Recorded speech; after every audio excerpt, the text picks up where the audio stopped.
Hello, my name is Ariana Islam, and this is my lab report for the fourth lab. So the introduction purpose of this lab is to predict the behavior of circuits regarding resistors and capacitors, aka an RC circuit, and the preview is that the experimental results match the ones from the formulas, and that the current in the RC circuit is time dependent. So in order to understand this lab, we have to first go through some fundamentals and models, those being the node, loop, and Ohm's law. And so the node rule is basically saying that the sum of the currents going in is equal to the sum of the currents going out, which you can see on the right. And then the loop rule is basically saying the sum of all the voltages in one loop is equal to 0, which is seen in the diagram. And then Ohm's law helps us calculate these values by saying that V is equal to IR. Now, to do this lab, we first have to assume that the resistance of the wires and ammeter is negligible in order to use these calculations that we just showed on the previous slide. And then the experiment itself is that the system is a circuit, the surroundings would be everything else, and then the initial conditions and models are testing the different combinations of resistors and capacitors using the PhET simulation itself. So for the first part of the experiment, the prediction is that the I1 is equal to I2 is equal to 0.02, and then down below you can see the math of calculating the effective resistance and then using Ohm's law to get 0.02, and you can see that the initial setup is the batteries, the ammeters, and the two resistors as in the top. And so you can see that the simulated voltage is equal to the predicted one.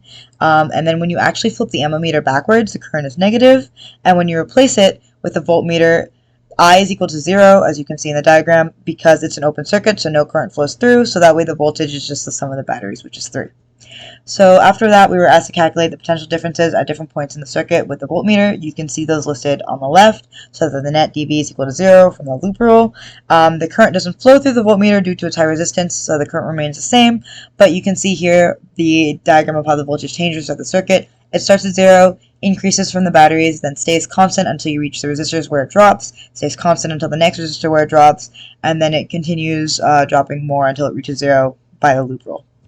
So then the next part of the experiment is what happens when the current when the voltmeter is replaced with an ammeter in parallel with the 100 resistor. So the I increases to 0.6, as you can see in the diagram, because the current is split at the node, so only a portion of the current experiences the resistance.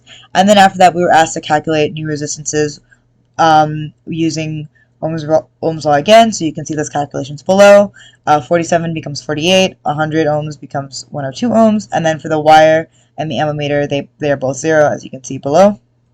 And then the next part, we were asked to investigate a capacitor. So the initial conditions are 2 light bulbs to test a capacitor and then a 9-volt battery. So for the 10 ohm battery and the 10 bulb, the battery, and the capacitor, the light brightens quickly and then dies, and the capacitor charges, and as the current decreases to 0. And the same thing happens when you only have a 20 ohm bulb and a capacitor. So the 10 ohm bulb took about 10 seconds to charge, 12 to discharge, while the 21 took 15 seconds to charge and 22 to discharge.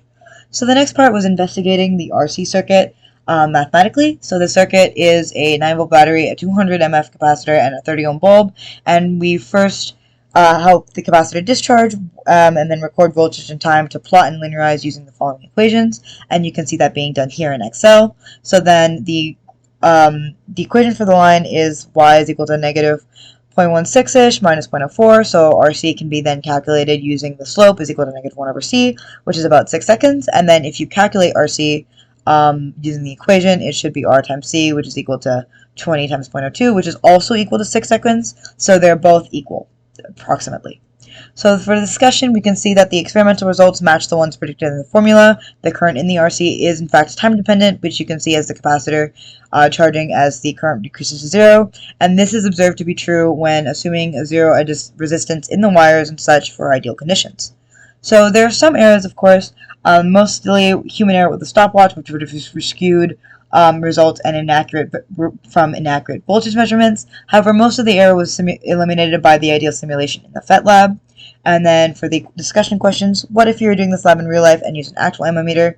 So the actual ammeter would have had real resistance instead of 0, so we would have had to account that in our calculations, so the current would decrease overall. And then what happens if we were using a real battery to charge a real capacitor?